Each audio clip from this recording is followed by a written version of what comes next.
Hello everyone, thank you for joining me for this video. We are going to take a look at using the delivery transaction in CompuTec WMS and in SAP Business One.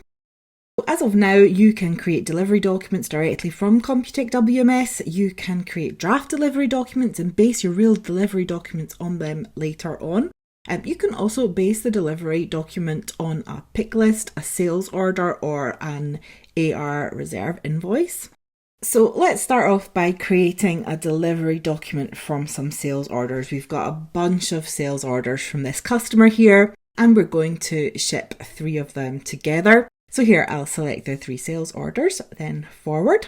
We'll scan the warehouse and bin location. I'm just using a simulator here for demonstration purposes, but you can of course use a barcode scanner or the camera on your mobile device. We're now going to put our goods in a new storage unit, so we'll select Add SU. You can see the new storage unit number up at the top there, and we'll scan this first item, N1, as we add it to the storage unit and add the quantity.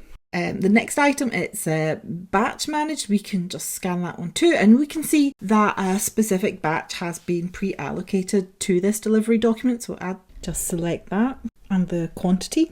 Then we have an item managed by serial number 2, and again the serial numbers have been pre-allocated to the delivery, so we can add those to the delivery document as we add them to our storage unit.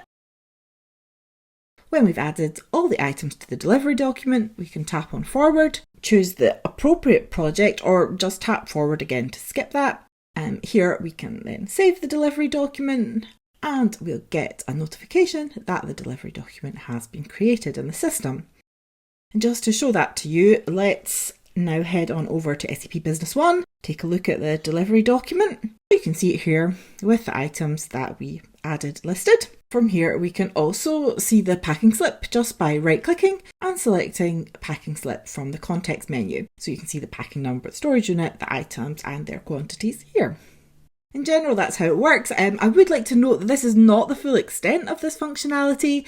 In this example, we created a new storage unit for our delivery document. You can actually also add an existing storage unit to the delivery document too. You could add then additional items to that storage unit as well if you wanted. You can also create sub-storage units in your delivery document as well. You can create a delivery document that has loose items in it, i.e. it doesn't include a storage unit. Or you can have a mix of the two. You can have some items as part of storage unit, others not. So it really is pretty flexible, it's fast, and it's really easy to use.